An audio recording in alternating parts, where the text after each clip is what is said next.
There's just something about the vastness of outer space that makes people want to commit horrific scientific experiments that usually leads to a demon invasion. We're talking about Jupiter Hell. Fresh out the oven. Jupiter Hell is a roguelike game in almost the purest sense. Instead of mixing randomized elements with other genres to make for more fast-paced gameplay, as is the case with most modern roguelikes or roguelites, depending upon what you want to call them, Jupiter Hell is a roguelike in the way that it's like the game Rogue from 1985. Outside of the obvious visual difference of having 3D graphics instead of ASCII letters and symbols to represent some sort of graphics, the game plays pretty much similarly to its roots. You've got your grid-based movement along with turn-based combat, your inventory juggling to try to figure out how to take that extra med pack with you, randomized level layouts with enemy placement and loot. Oh, and how can I forget that dying causes you to have to start the whole thing over again from the top. The game was developed by Chaos Forge, who's a group of people that know their way around a roguelike. Since about 2002, Colonel Kiesewitz, or however you say that name, had been chipping away at Doom the Roguelike, which is a roguelike themed around its legendary FPS, Doom, as the name suggests. Sadly, around 2016, Chaos Forge found themselves in a bit of a bind. id Software still makes the Doom series of games, but these days they are owned by Bethesda Softworks, who themselves are owned by ZeniMax Media. Possibly due to the release of a new game in the Doom library in 2016 after many years of stagnation, ZeniMax decided to throw their weight around and issue takedown notices to many standalone mods and fan games unofficially using the Doom name. Not to be dissuaded, the devs quickly changed the name from Doom, the roguelike, to simply DRL, while making the decision to take everything they learned from DRL, along with two other similar projects for the Alien and Diablo franchises, and apply it to their own title that they would have full control over. One successful Kickstarter campaign later, and after a stint in Steam Early Access, Jupiter Hell is the result of their hard work. Plot-wise, it's very obvious that the game is heavily inspired by Doom, as it takes pretty much the basic idea of a lone soldier taking on hordes of demons in space, but supplants it from the moons of Mars to the moons of Jupiter. Players take on the role of a guy whose ship has been shot down, leaving him stranded in a nightmare. His name can be whatever you want it to be, but if left blank, it will autofill as Mark Taggart, which is a nice reference to Flynn Taggart from the Doom novels. While Jupiter in the real universe has about 79 moons in total, the game only focuses on the big four. Callisto is the first one, and is mostly full of zombies or demons. Europa expands things by having freeze enemies along with some bullet sponges, while Io brings out the big guns with massive robots. Instead of the normal fourth big moon of Jupiter being Ganymede, the game replaces it with Dante Station, an HR Giger-looking level stuffed to the brim with demons. No ammo. Reload. Jupiter Hell rides that fine line between very difficult and generally unfair, and many times falls into the latter. When you deal with percentages, randomness, and the roll of the dice, a game becomes less about moment-to-moment skill and more about overall risk management. You will get cornered. You will get hit. You will miss shots that you'd really like to have landed. That's just how it is. These things are inevitable with this kind of game. What's more important is how you handle these situations. Instead of the stock turn-based mechanics of traditional roguelikes where players take an action, enemies take an action, then players get to go again, Jupiter Hell works more on a timetable. I read somewhere that someone said it's akin to stop-motion gameplay, and that really rings true. Everything you do takes a specific amount of time, from moving to shooting to reloading and even swapping weapons. Time flows freely when these actions take place, which is when enemies decide exactly how they're going to try to kill you. If no actions are happening, then everything is paused and waiting for the player to decide what to do next. There's also always the option of just not doing anything and skipping your turn, which can be beneficial as it temporarily increases accuracy as well as dodge chance if done from behind cover. Players can really dictate the speed of combat while deciding how to deal with the next batch of monsters, and there are plenty of options to pick from. It's a little bit odd that a futuristic setting with space travel and interstellar bases would still arm people with modern-day firearms. Even revolvers make an appearance, regardless of them rarely being used much in an official capacity in the current day and age. And I guess if modern guns work well enough for Doom, then they can work here, as a barrel full of buckshot can be just as effective as anything else. Ammo is, by far, the most important thing to keep in mind when going through a pile of loot. Every kind of gun uses a different type of ammo, such as a 9mm for pistols and SMGs, or .44 for revolvers and long rifles. A player's inventory space is rather limited, but thankfully everything only takes up one slot and you can stack multiples of the same items together. Regardless of what's in your inventory, at some point in the game there's always going to come down to the decision of taking something to use later on, if you happen to live that long, or something that will let you stay alive now. Weapons and armor have their own special inventory instead of taking up a normal slot, but you can only swap around what's currently equipped with these slots instead of being able to carry a backpack overflowing with guns. The sugar-sweet kiss of heavy ordnance. Basic pistols and 9mm ammo seem to be the most plentiful things you'll find, at least in the early game, but relying on multiple weapons that drink from the same well can easily lead to running dry. Then again, carrying 3 or 4 different weapons needing different types of ammo can quickly lead to a full inventory, so, as with everything, there's a balance to be had. Melee weapons are also an option, but they aren't something that I'm fully sold on. Most enemies have some kind of ranged attack, which makes getting close enough to them to smack them without taking a bunch of damage yourself difficult to do. Even though enemies aren't all that smart and their AI tends to have them just beeline straight to you once they see you, they have a bad habit of remaining just outside of arm's reach regardless of how much I sit and wait.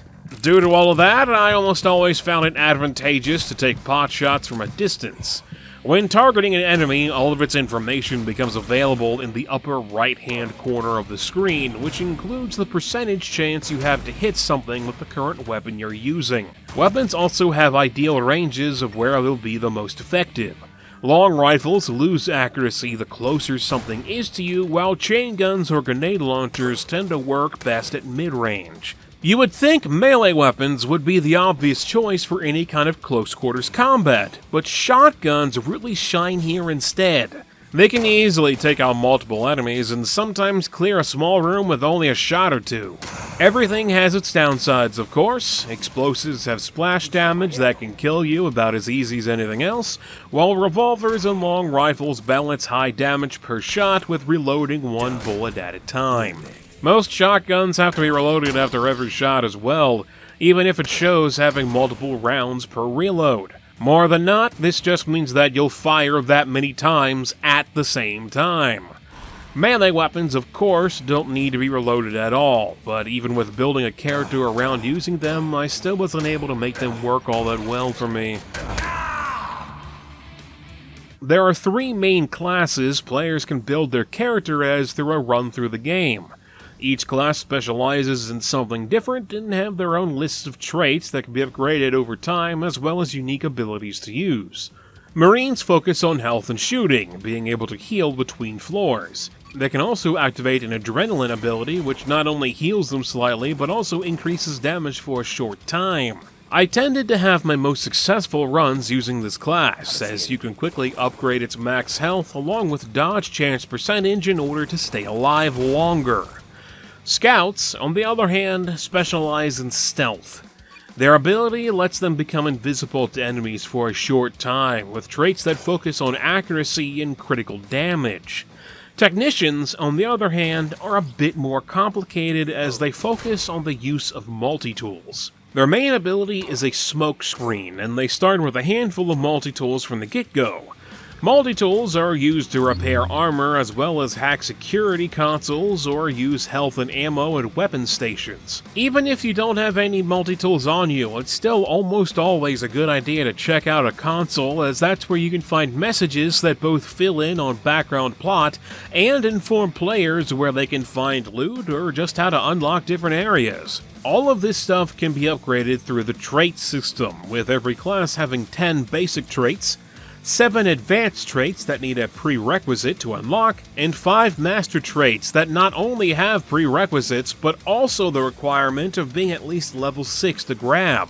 Class builds work the best when focusing on a particular master trait, letting players really get the most out of a character that they can. When speccing a character or deciding what equipment you want to take with you at different times throughout the game, you've always got to keep in mind the different strengths and weaknesses that can be exploited with enemies, or the ones you just have to deal with.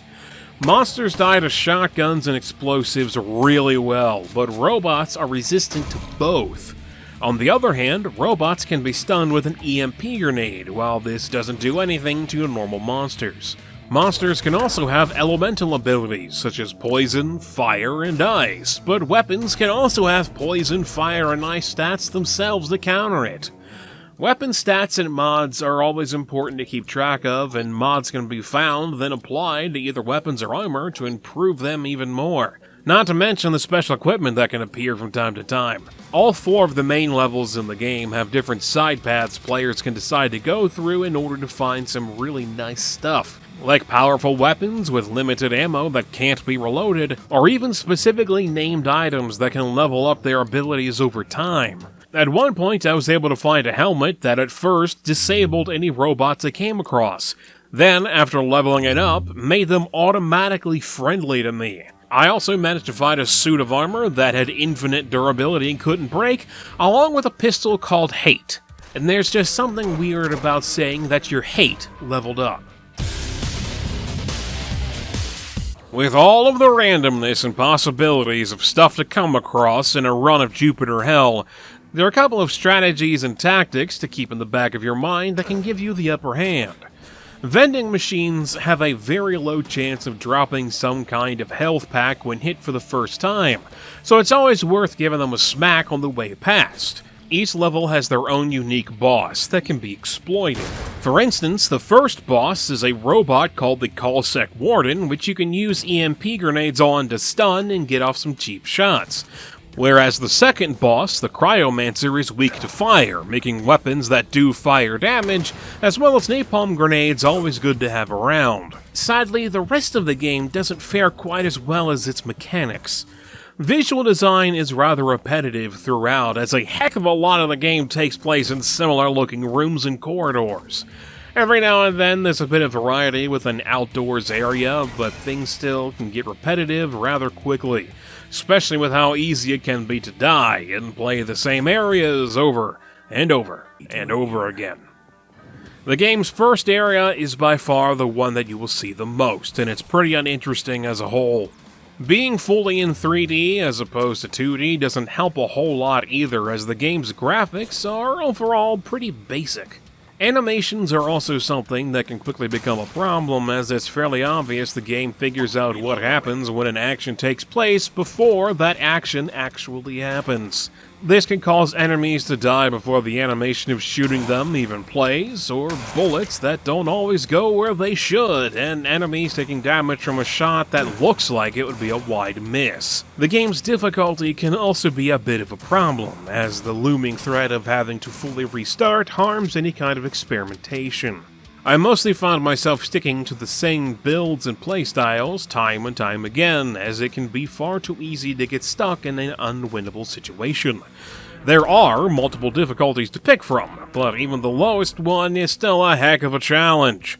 Knowing how the game works can only help you so much compared to the chances of finding powerful loot. I only managed to beat the game on the easiest difficulty, despite spending a fair amount of time with it, and that's not to mention the extra challenge modes, though the one where you can only use a rocket launcher does make for a fun time. Reload, damn it.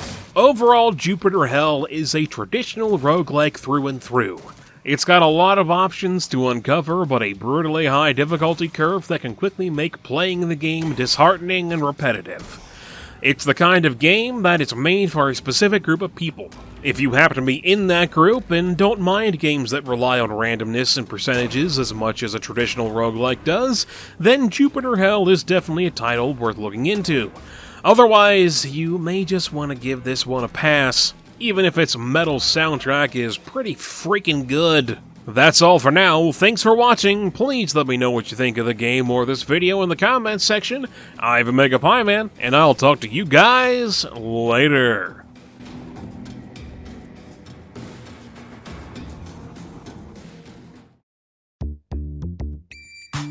Want to see more of my stuff?